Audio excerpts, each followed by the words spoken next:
नमस्कार बच्चों, आप सभी का स्वागत है। बच्चों, आज से हम लोग यूपी टेट प्राइमरी गणित के अंतर्गत जो तैयारी का क्रम शुरू कर रहे हैं, तो उसमें प्रारंभ में हम लोग मैथ्स के खंड को लेकर चल रहे हैं और साथ ही साथ आपको सीडीपी और हिंदी इन विषयों पर भी हम मिलते रहेंगे। तो मैथ्स के अंतर्गत संख्या पद्धति और संख्या पद्धति में आज हम लोग संख्याओं के बारे में अध्ययन करेंगे। तो यहाँ जब हम संख्याओं की बात करते हैं तो सबसे पहले यहाँ बात आती है कि हम संख्याओं को किस प्रणाली में लेके चलते हैं, कैसे उपयोग करते हैं। तो उसमें शब्द आपको मिलता है दार्शनिक प्रणाली, डेसिमल सिस्टम। तो डेसिमल सिस्टम या दार्शनिक प्रणाली है क्या?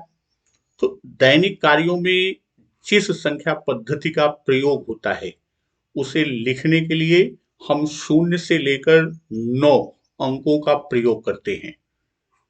इसलिए इस संख्या पद्धति को दार्शनिक संख्या प्रणाली कहते हैं। क्यों?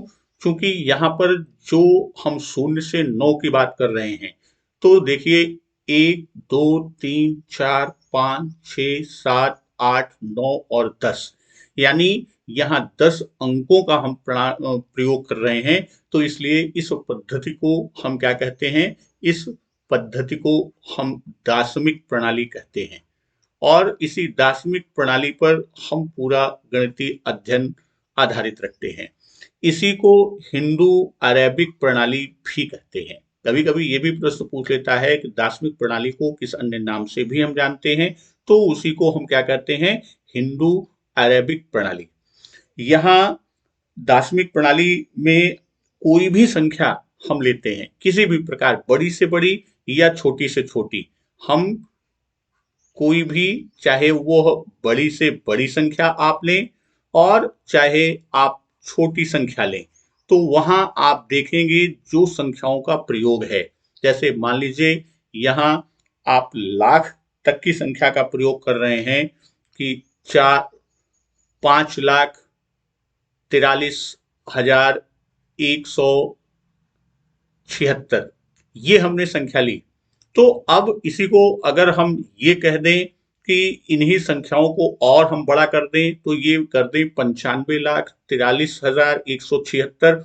तो यहाँ आप देखेंगे जितनी संख्याओं का प्रयोग हुआ, यानी 9, 5, 4, 3, 1, 7, 6, तो यहाँ हमने 7 संख्याओं का प्रयोग किया। इसी को हम और बड़ी संख्या में अगर परिवर्तित कर दें, तो यहाँ हम बाकी जो संख्याएं हैं, 0 है, 2 है और 8, तो इनका भी अगर हम प्रयोग कर दें, तो हम ये देखते हैं कि यह संख्याएं सब 10 के अंदर हैं और बड़ी संख्या को हमें बनाना होगा, तो हम इन्हीं संख्याओं की पुनरावृत्ति कर लेते हैं।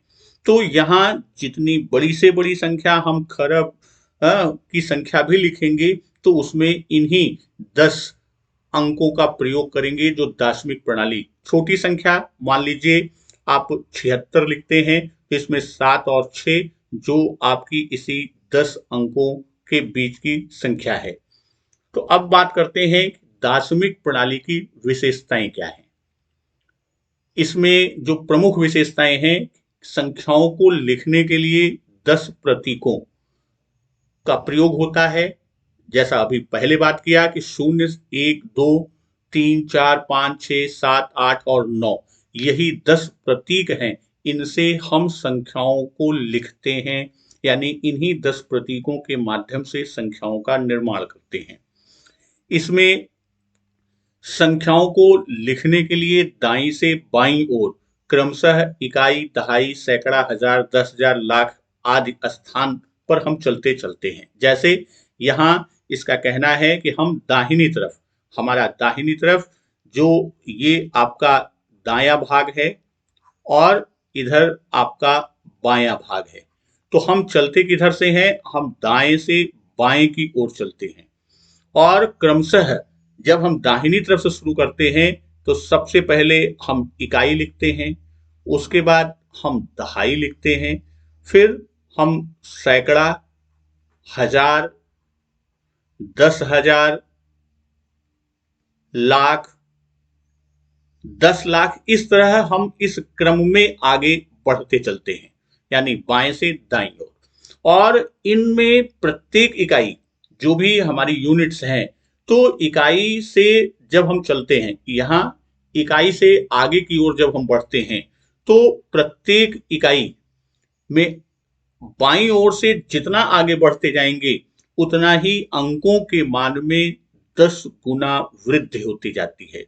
जैसे यहाँ इकाई 1 है, तो दहाई 10 हो जाएगा, इसका 10 गुना सैकड़ा 100 हो जाएगा, हजार 100 का 10 गुना आपका हजार, उसी तरह आपका आगे बढ़ता हुआ 10,000। तो यानी इसकी जो तीसरी प्रमुख विशेषता कि इकाई से बाईं ओर क्रमशः जितना आगे बढ़ते हैं, उतना ही अंकों के मान में 10 गुना वृद्धि होती जाती है। अब इसको हम इस तरह से देखें, अगर उदाहरण के तौर पर, तो हम संख्या लेते हैं। इधर आपका इकाई है, फिर दहाई है, फिर सैकड़ा है, हजार, 10,000 और लाख। तो यहां आप देखिए, तो अब इकाई की तरफ से हम शुरू करते हैं। यहां इकाई के स्थान पर हमने लिया 0, दहाई के स्थान पर लिया 7, सैकड़ा के स्थान पर हमने लिया कितना, 3, हजार के स्थान पर हमने लिया 6, और 10,000 के स्थान पर लिया 5, और लाख के स्थान पर हमने लिया 4। तो यहां अब हम इकाई से दहाई की ओर जब चलते हैं, तो दाईं ओर से पहला स्थान किसका है? यदि दाहिनी तरफ से हम देखें, तो पहला स्थान किसका है? पहला स्थान इकाई का है, और इकाई का अंक कितना है? इकाई का अंक 0 है। दाईं ओर से दूसरे स्थान, पहले से जब हम दूसरे पर आते हैं, तो दहाई का अंक है, और यहां पर कौन सा अंक है? 7।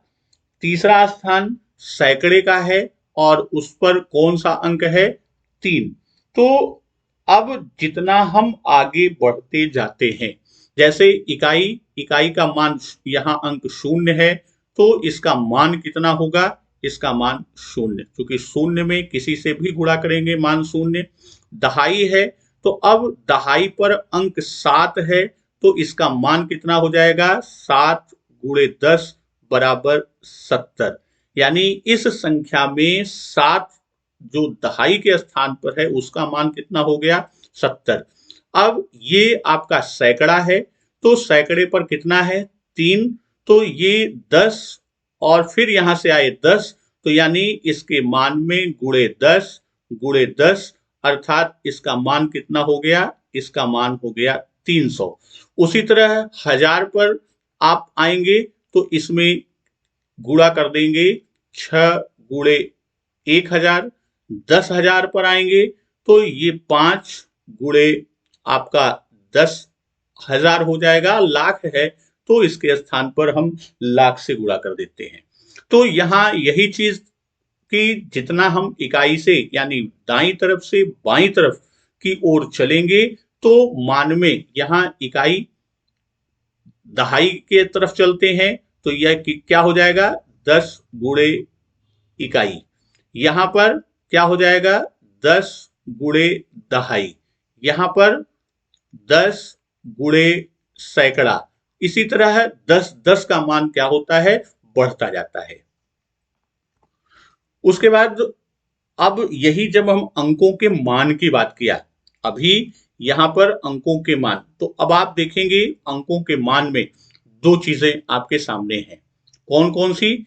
एक तो आपका जैसे दहाई है, तो दहाई पर एक मान 7 है, और एक मान 70 है। तो 7 और 70 यानी संख्या हमारी कितनी है? यहां पर 4,56,370। तो इस संख्या में ये क्या है हमारी? ये हमारी संख्या है। तो इस संख्या में, और ये क्या है, उसका मान है, यानी स्थान पर। मान कहां पर है, जिस स्थान पर वह स्थित है, यानी दहाई पर। वहीं संख्या आपकी 3 है, किस पर है, सैकड़े पर है, तो उसका मान 300।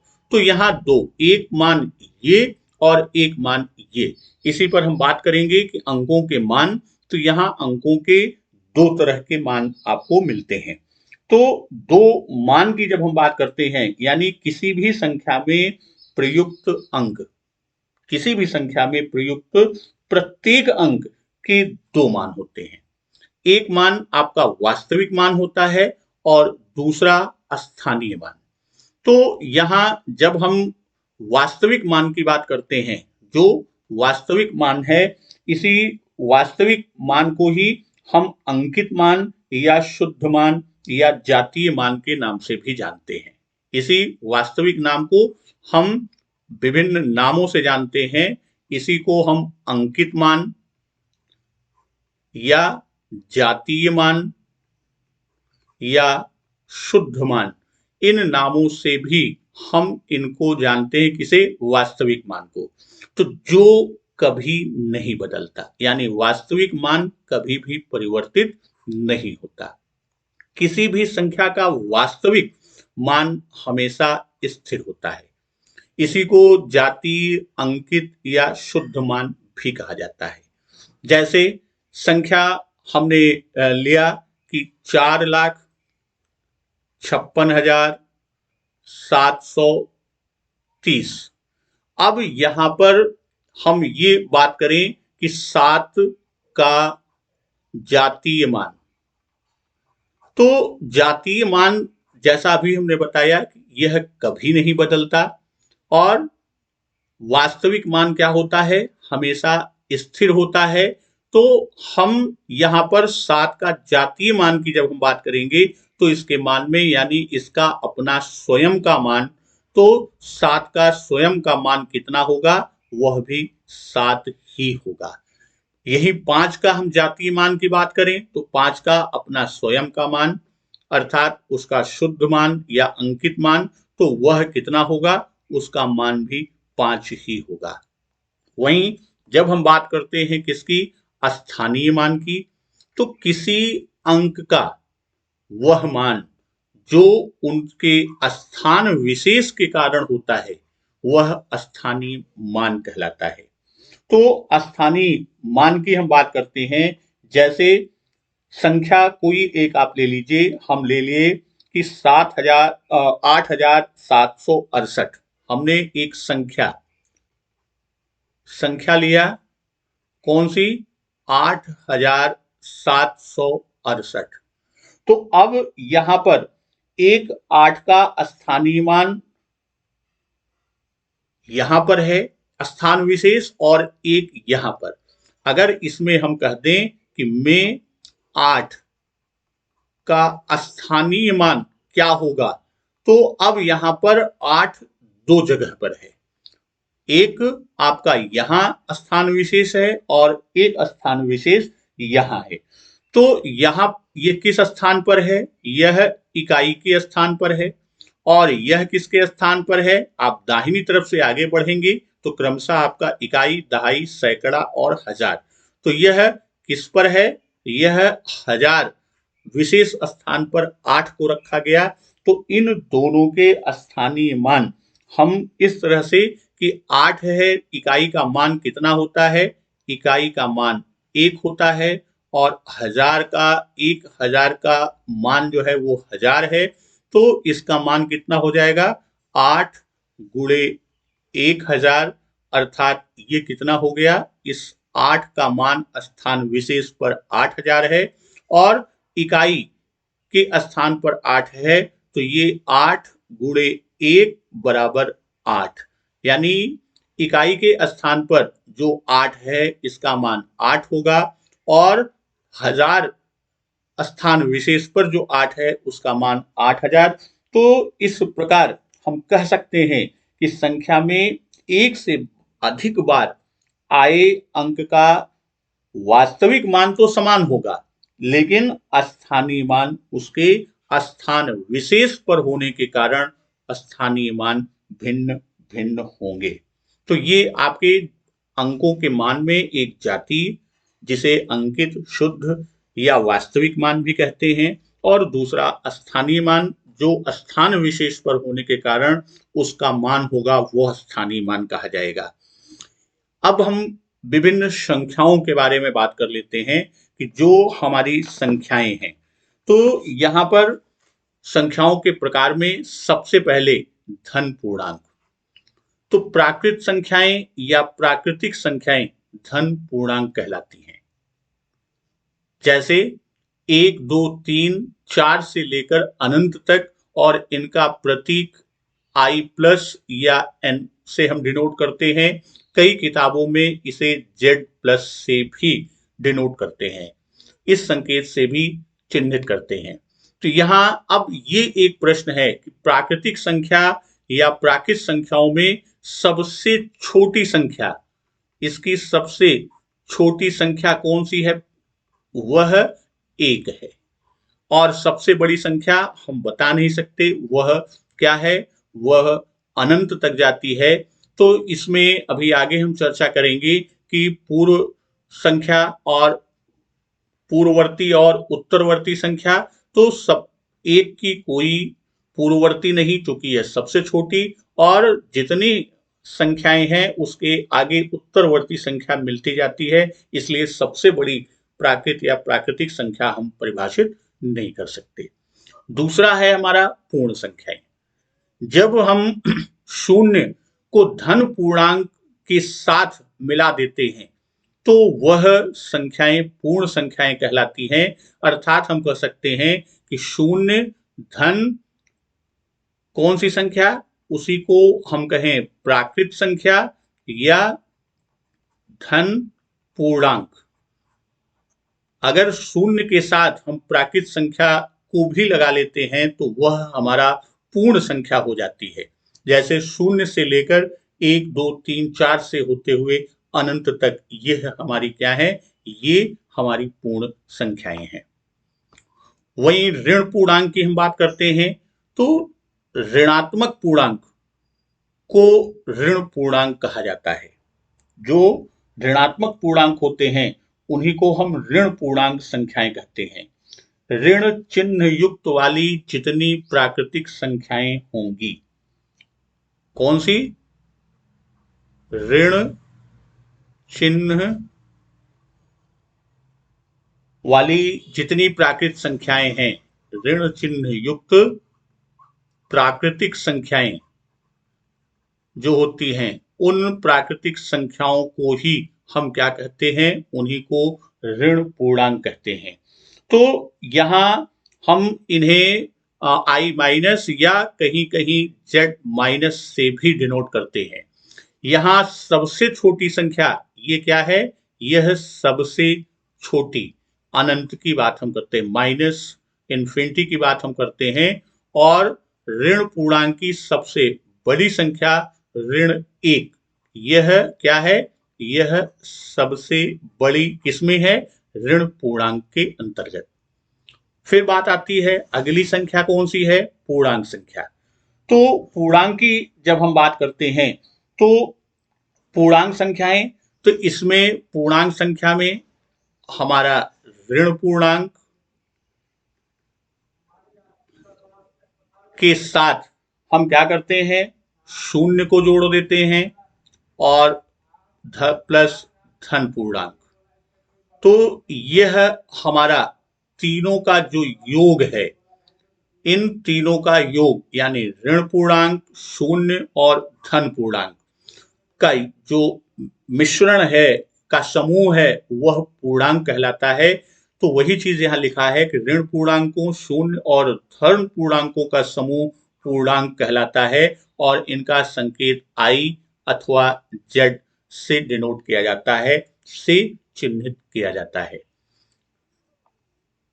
तो इसको पूर्णांक को अगर हम समझें तो यहाँ पर जो भी हमारे पूर्णांक हैं, तो यहाँ माइनस इन्फिनिटी से शुरू करते हैं और -2 -1 0 1 2 से होते हुए फिर इन्फिनिटी तक जाते हैं, तो यह हमारे क्या हैं? ये हमारे पूर्णांक हैं। इसके बाद आता है सम संख्याएं। सम संख्याएं किसे कहते हैं? कि जो संख्याएं 2 से विभाजित होने वाली संख्याएं, तो उन्हीं को हम क्या कहते हैं? उन्हीं को सम संख्या कहते हैं। अर्थात जो संख्या 2 से विभाजित हो जाए वह संख्या सम संख्या होगी।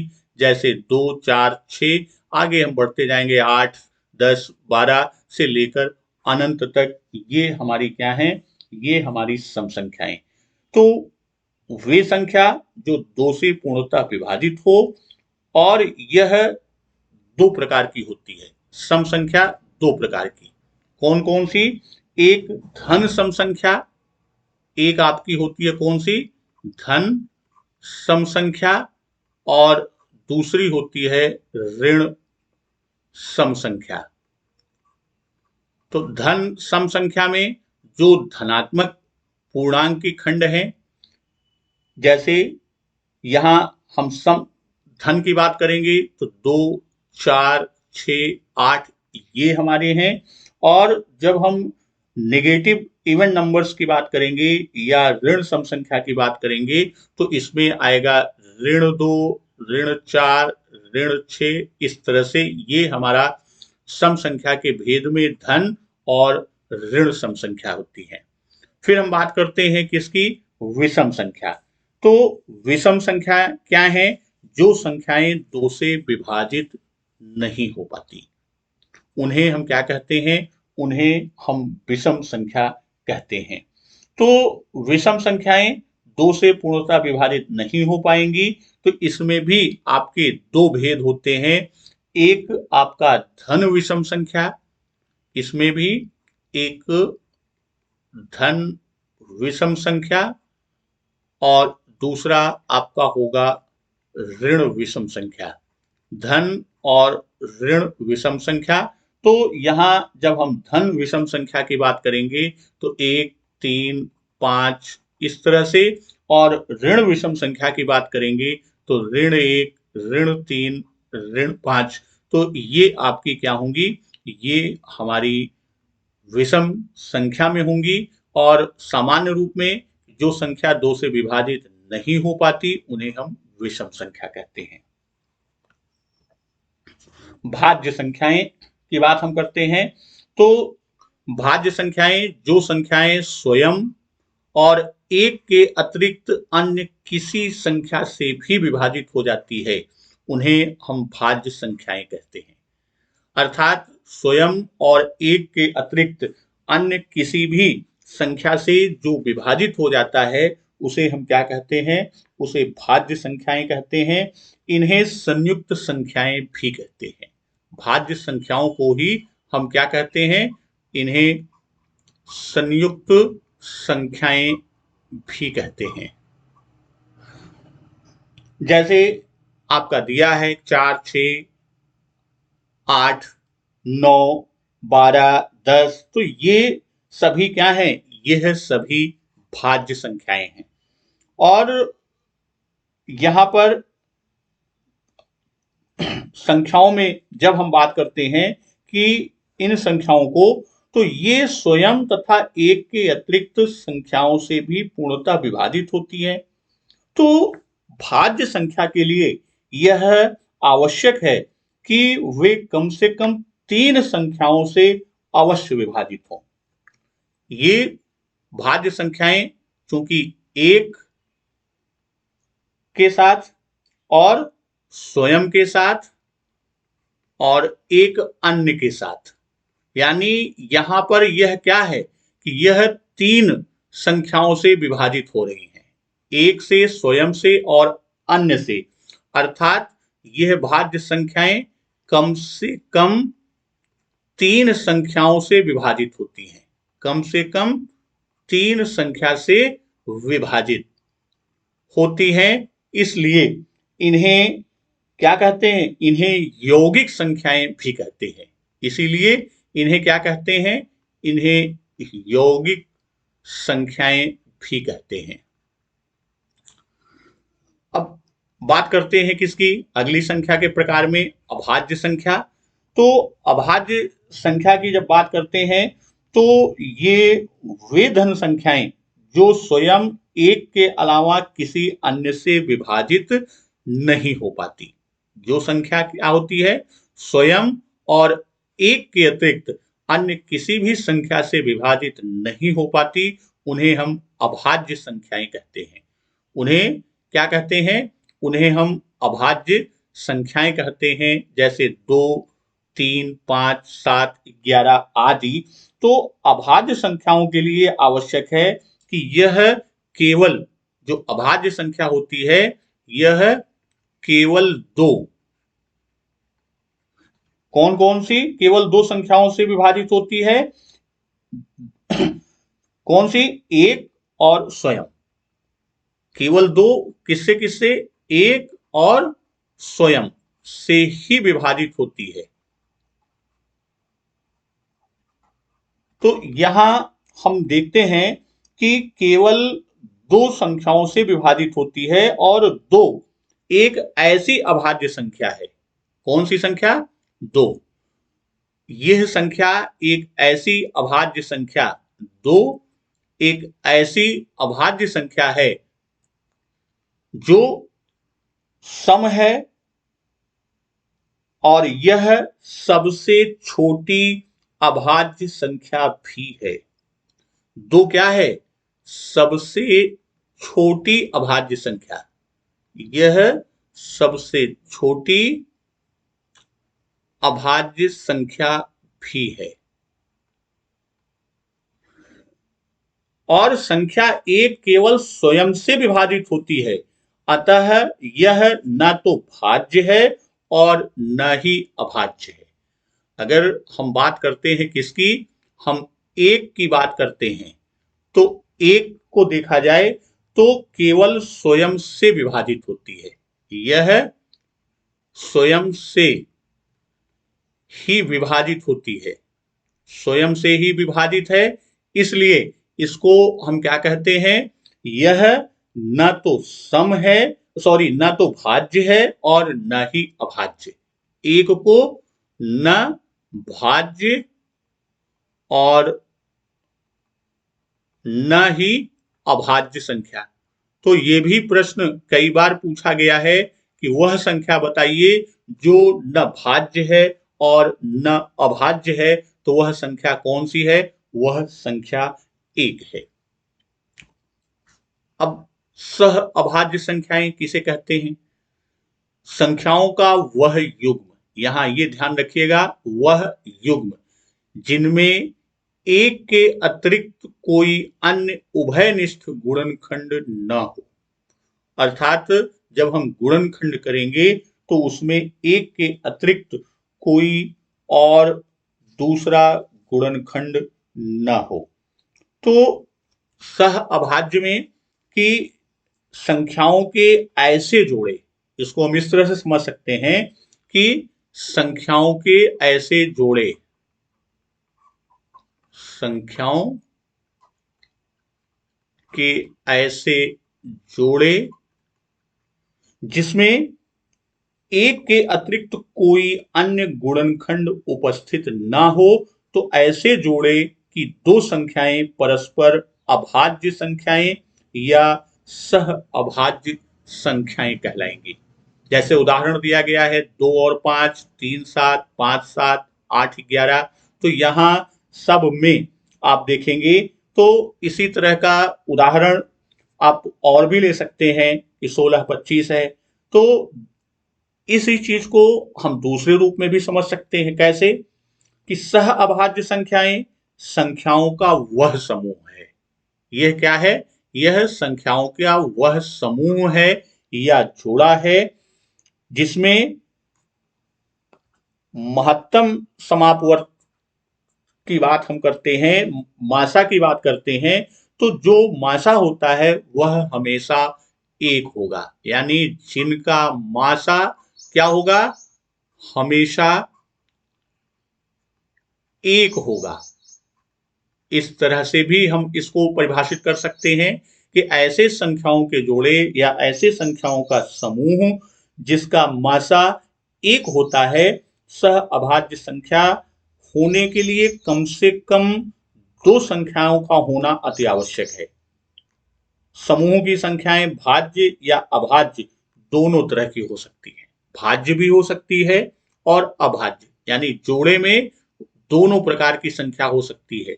वह भाज्य हो या अभाज्य दोनों हो सकती है, या अभाज्य दोनों प्रकार की संख्याएं जोड़े में हो सकती हैं।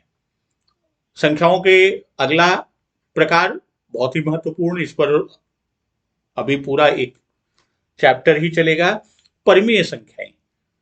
तो पी क्यू के रूप में लिखी जा सकने वाली संख्याएं परिमेय संख्याएं। किसके रूप में? पी अपान क्यू के रूप में लिखी जा सकने वाली संख्याएं क्या कहलाती हैं? वह परिमेय संख्याएं कहलाती हैं। और जहां पी और क्यू दोनों पूर्णांक हो, किंतु Q is not equal to 0, Q is not equal to 0, तो यहां क्यू शून्य ना हो। जैसे 5, 7, 22/7, 7/9, इस तरह से जब हम संख्याओं को जोड़ते हैं, संख्याओं को देखते हैं, तो यह संख्याएं P/Q के रूप में हम इनको, अब जैसे यहां संख्या हमारी है 5, तो 5 को हम देखें तो 5 को हम 5/1 भी लिख सकते हैं। 22/7 है आपका, 7/9, तो यह यहां P 7 है, Q 9, और Q is not equal to 0, यानी Q शून्य ना हो। यह आपकी सबसे बड़ी स्थिति है।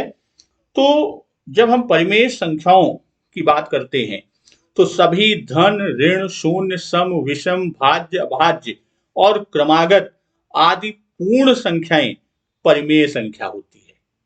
यहां जितनी भी संख्याओं के प्रकार की बात कर रहे हैं कि सभी धन, ऋण,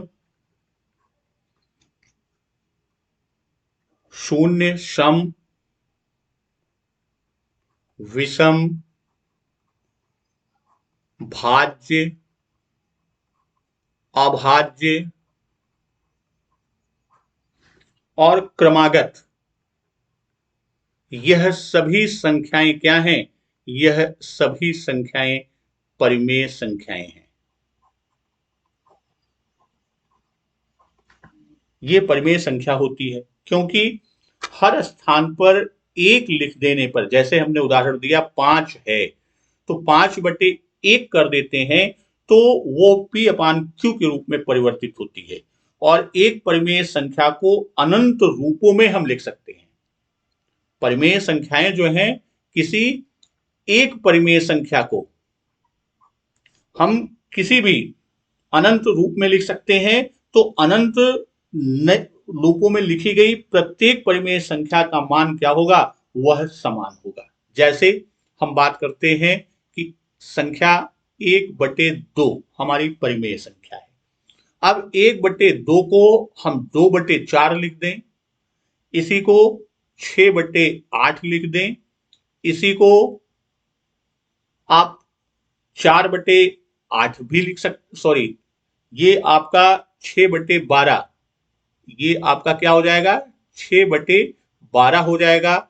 इसी तरह हम अगर यहाँ 7 से गुणा कर देंगे तो 7/14, यानी जो भी किसी भी संख्या से अंश और हर यानी P और Q में समान रूप से गुणा करके हम नई परिमेय संख्या प्राप्त करेंगे, लेकिन प्रत्येक का मान 1/2 ही आएगा। यानी 2/4 है तो इसका मान भी संक्षिप्त करेंगे 1/2, 6/12 है तो इसको भी हम क्या करेंगे? 1/2 में परिवर्तित कर सकते हैं, यानी मूल मान, और 7/14 है वो भी 1/2 में ही होगा। अब यहाँ परिमेय संख्या के बारे में कि दो परिमेय संख्याओं के बीच में अनंत परिमेय संख्याएं होती हैं, जिसका हम आगे नए एक अलग वीडियो में बताएंगे। परिमेय संख्याओं के मध्य की परिमेय संख्याओं को ज्ञात करना।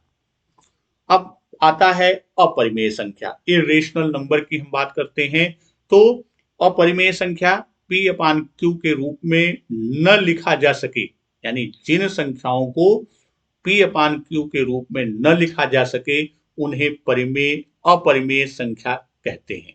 जैसे √2, √3, ऋण √2, ऋण √3 या पाई, ये सब क्या है? ये सब हमारी अपरिमेय संख्याएं हैं।